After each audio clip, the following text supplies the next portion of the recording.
All right, YouTube.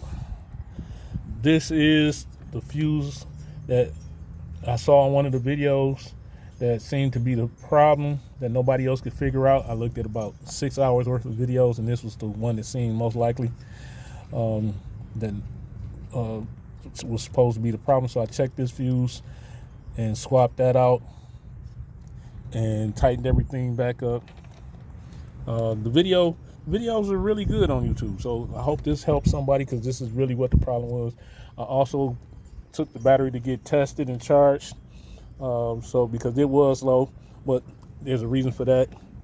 There's actually a crack up under this cable, so I got to replace this battery. But they did charge it. Maybe it'll be charged up enough to start the car, hopefully, if this fuse was the problem, actually. So typically it's either, whenever your car doesn't start, it's your battery, your starter, or your charging system, and as far as your alternator goes, or a fuse. So starter, it sounds like it wanted to start, so we're just gonna double check. So here we go. All right, you see the power pop the door, so you got enough power for that. All right, dash came on, telelink.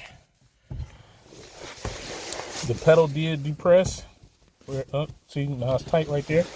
All right, so let's see if it starts. And there we go. That megabus fuse was the issue. So if you're having any issues, then that means that it's probably that megabus fuse not connecting. Open the closed driver window. All right, GNC connected. Yes, I am driver number 1. All right, so everything is resetting, going back to what it was. Hood is still open. Yes, yep, and it's time to go get some gas. So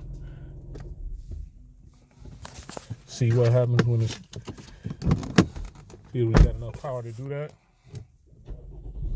And there it is.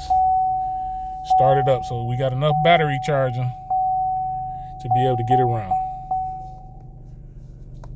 There you have it. Good luck, YouTube.